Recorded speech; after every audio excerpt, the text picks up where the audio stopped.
And for all the concern about the First Amendment, I mean, they're apoplectic, Jesse. What about all the amendments that Charlie Kirk lost? Because Charlie Kirk has no amendments right now, none. And the outrage I see over Jimmy Kimmel, I wish I would have seen that for the death of a father and a husband who should still be here. So that is Kayleigh McEnany making sure that you understand that she's done with the First Amendment. She's moving on. It's not a concern anymore.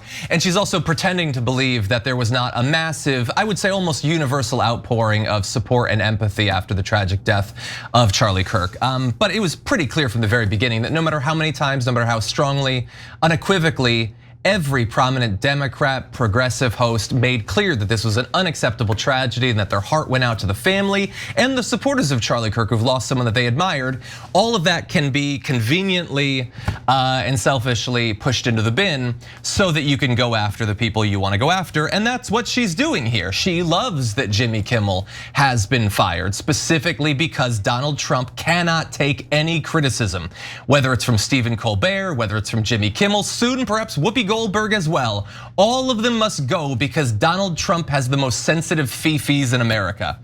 But in any event, that wasn't all of Kayleigh McEnany's commentary, so let's jump now to this. We're at a place in this country where the media can just go out and lie. And then you have Jimmy Kimmel, to your point, last block, coming out and not just saying he doesn't have a motive. No, he was MAGA. That's what Jimmy Kimmel said. The first draft of history is being written now, and it's being written by people who are out there overtly lying. But we will not let that happen. And thank God for President Trump, who has the biggest microphone in the world, taking that microphone and calling out the left for their rhetoric. The leftist ideology is what animated this deranged individual, and Trump won't let it happen. Yeah, Donald Trump as the president does have one of the biggest microphones in the world. And what he could have chosen to do is what any president would have been free to do in the past, which is see something they disagree with, even if in my view, they're intentionally misinterpreting what it is that Jimmy Kimmel said, and speak out against it. He could do that. Joe Biden could have done that. Obama could have done that.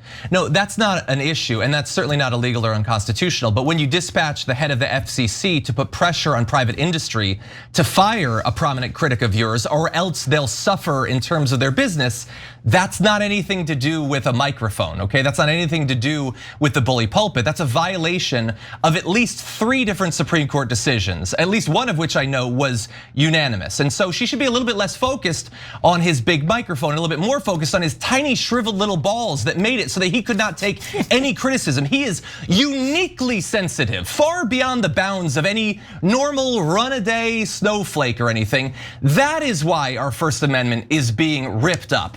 It's not that he lied. I don't see any lie in anything that he said. I think that they're intentionally, again, misinterpreting what Jimmy Kimmel said, but it's nothing to do with that. Donald Trump has been whining and bitching about Jimmy Kimmel for years at this point. And he made clear after Stephen Colbert was similarly fired after pressure was put by the Trump administration that Jimmy Kimmel would be next. It has nothing to do with Charlie Kirk. That is a transparent, shallow little fig leaf of an excuse. They were always gonna go for him, and he's certainly, in my view, not gonna be the last.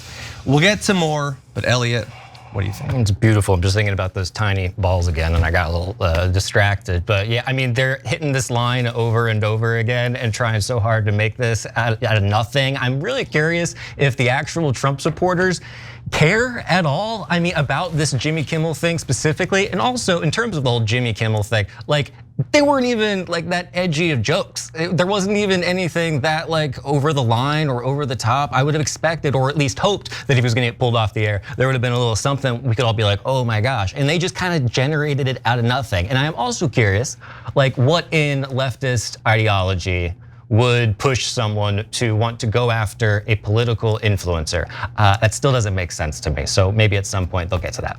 Again, the whole feeling gaslit by reality thing, it's been so wild to me for so long how often I can hear things that these people say, and if like completely free of context, I would agree with it, but with context, I'm like, what? Wow, really? Like when she said, you know, we have people in the media, people in the news that just lie. They just make things up. They lie. The first draft of history is being written right now, and it's being written by people who lie, and we can't let that happen. And I'm like, Right. Yeah. But it's you. Like I just feel insane every day. But Charlie Kirk himself was he was a big First Amendment guy and all that. The idea that the death of a person who had rights like negates the rights of everyone still left living is like, I'm not sure how any of that is supposed to make any sense. And they've been, like you said, again, talk about them lying. They just say things and make it so in the hearts of their followers. They was like, yeah, where was all this type of outrage when Charlie Kirk was shot, when was murdered in cold blood? And like you said, almost universal outpouring of support and empathy from from everybody on the right, even people on the left. And at worst, people were like walking on eggshells about it, if for no other reason than they were frothing at the mouth and threatening to kill us all over it, like all over Twitter and social media. And like people were losing their minds. Everybody was like, look, you guys are upset right now. Let's all just take it down a notch, right? But doesn't seem like that's in the cards. They're going to ride this as far as they can, but it's I don't know. It's wild. Yeah, and again, as we all remember, and it's been remarked many times, I'm old enough to remember how they responded when Paul Pelosi's skull was cracked open. There was no outpouring of support. There was either ignoring or mockery. Mockery, conspiracy theories from some of the same exact people who were so aggrieved that people were celebrating on social media. And of course, celebrating has come to encapsulate a whole lot of behavior. Actual celebrations, jokes, quotes, all of that has to be the maximally most offensive thing so that we can get as many people fired as possible. By the way, flash forward, I don't know, 6 months, 3 years, 10 years, when Joe Biden, who's an old man, finally passes, what do we think they're gonna do? What do we think they're gonna say? I mean, come on, we know exactly who these people are. By the way, you could play these same games. Because Charlie Kirk was a guy who had rights, and now because he tragically died, he doesn't, so nobody has any rights. The right winger who assassinated Melissa Hortman appears to have been primarily motivated by anti-choice sentiment. So, I know that previously, if you support abortion rights, you could organize and you could do speeches and you could raise money. And if you oppose it, you could do that. Well, yeah, but Melissa Hortman doesn't have any rights anymore. And so I guess you don't get to organize or speak freely if you're opposed to abortion rights. And we should use the federal government to shut down those organizations. I mean, their dehumanizing way of speaking, their radicalization of people online evidently led to at least one person. And of course, you can go back to all the attacks against abortion doctors. There's been any number of different terror attacks from right wingers on that. So I guess the next, President Buttigieg, I suppose, is gonna have to go after it. And if you cry about the First Amendment, just remember that Kayleigh McEnany laid the groundwork for what President Buttigieg might do. Now, that said, I want to go to some of the other right wingers commenting on what's going on with Kimmel, starting first with Mike Pence. The First Amendment of the Constitution protects against government censorship of individuals. And we ought ever to be vigilant to ensure the right of every American to express their views without government interference or censorship. The First Amendment, though, does not protect entertainers who say crass or thoughtless things, as Jimmy Kimmel did in the wake of a national tragedy. And private employers have every right to dismiss employees, whether they're television talk show hosts or otherwise, if they violate the standards of that company. Now, I would have preferred that the chairman of the FCC had not weighed in. Yeah, but he did though. That's why Kimmel was fired. Yeah, they could fire Kimmel for something that he said if they thought that it crossed the line, but reporting from inside of the room where it was being debated said that they did not believe that it was. That is not why he was fired. He was not fired because they had a problem with what he said. He was not fired because of ratings. He was not fired because of his high salary. He was fired because Brendan Carr put pressure on corporations with the threat of them either losing their broadcast licenses or having their very lucrative expansion plans kiboshed by the Trump administration. That's why he was fired. The timeline could not have been any clearer, and he was clearly targeted, Jimmy Kimmel, because of Donald Trump's desire to take out his critics. All of this is so clear, I don't understand why at this point Mike Pence would be pretending to not understand that, considering that he too has been the target of angry mobs sent by Donald Trump. So it's just disgusting. And look, I understand. But Twitter is just full of right-wingers pretending to think this was just a business decision, which is, I'm sure, very funny for them. Okay, well, that said, let's say President Gavin Newsom in a few years decides, you know what, I don't like Greg Gutfeld. Now, obviously, I can't fire him, but I could threaten to pull the broadcast licenses of Fox News. Then they'll fire him. No First Amendment violation. Now that probably won't happen, the left isn't as vindictive as the right, but they are laying out a perfect playbook for how you could do that. Or maybe you don't like some right-wing comedians or something like that. You know, like that Kill Tony guy who was like mocking Puerto Rico.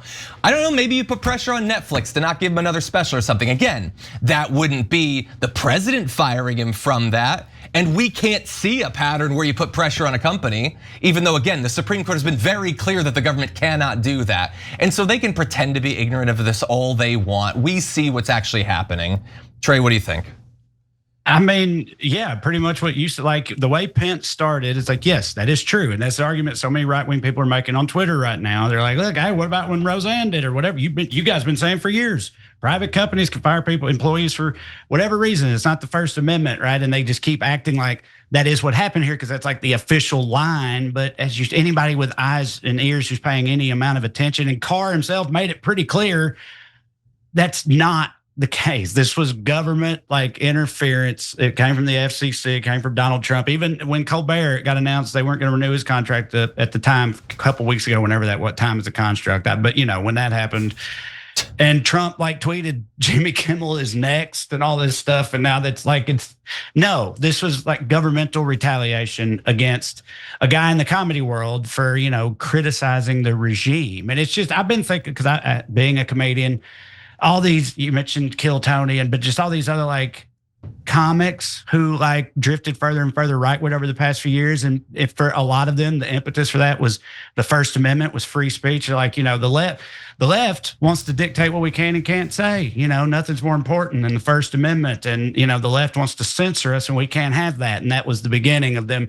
going further and further to the right. And now you have people in the comedy world, you know, facing governmental retribution for, you know, saying things that the president doesn't like. And it feels like we're just not that far away from like me calling Trump fat and then getting defenestrated, right?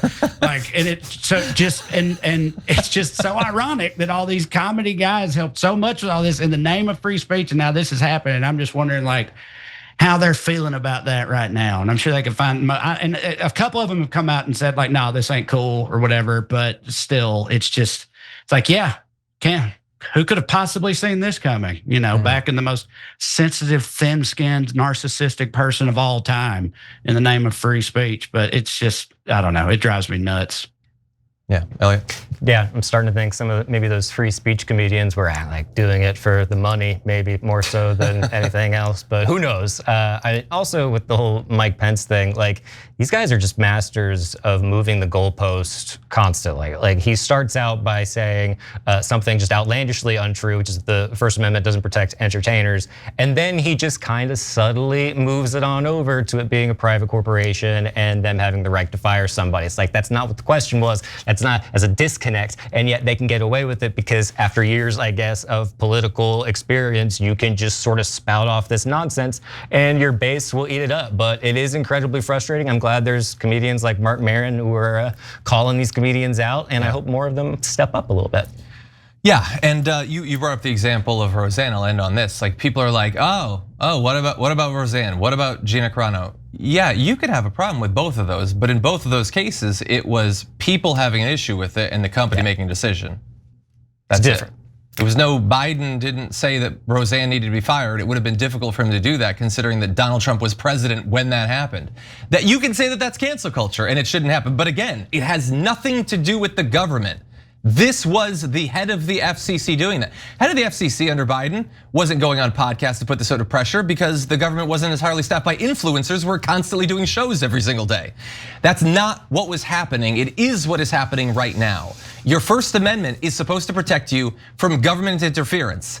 The government is interfering. That's why we have a problem with this. And all of them are pretending not to get that. So Mike Pence is like, he throws on as like a last thing. I guess I would have preferred if he didn't say anything, even though he did. Senate Majority Leader John Thune said, well, my preference would always be to let the companies make economic market decisions, but they didn't.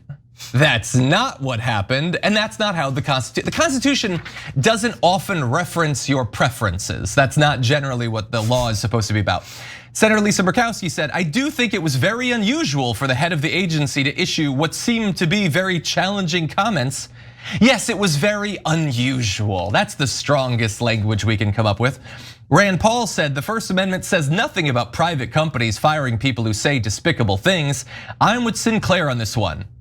The FCC should not be involved, however. Again, they were though. They were involved. That's why this is a story. If it was just people on Twitter complaining about Jimmy Kimmel, that would have been the end of it and we'd be moving on with our lives.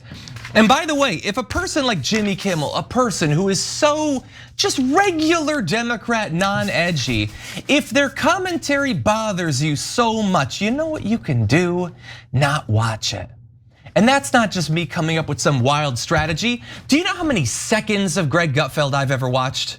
None, because I know I wouldn't enjoy it, so I don't force myself to watch something that's just gonna anger me. Why do you live your life the way you do if you're choosing to watch things that are only gonna cause you to abdicate any attachment you supposedly had to the Constitution you supposedly hold so dear?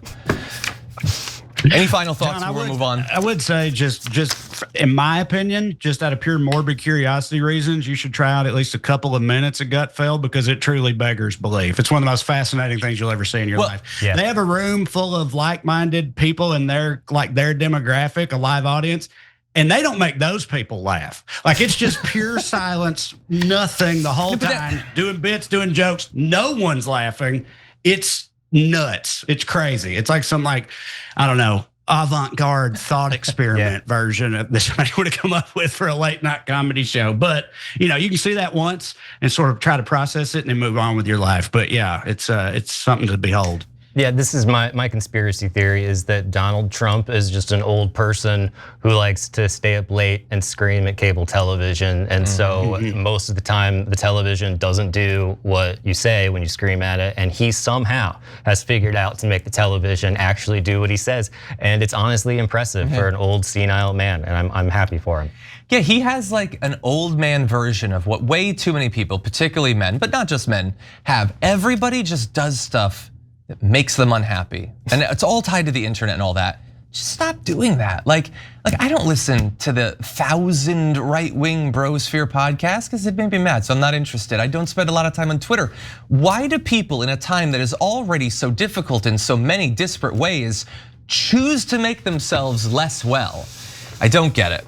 And I was also lying there. When Gutfeld's show first started, I did watch a couple of minutes of it. Yeah. I didn't understand what was supposed to be funny. But the thing is, it's wildly popular. Like I literally don't even understand what the joke is supposed to be, but they do seem to like it.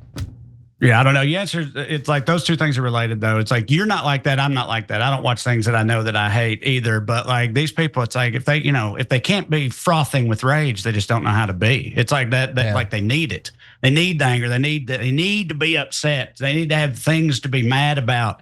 Or else, they just have nothing to live for. Yeah, you guys have sold me on it. I'm gonna watch it tonight, so thank you. I'm incredibly excited. Good way to ruin your day. Every time you ring the bell below, an angel gets his wings. Totally not true, but it does keep you updated on our live shows.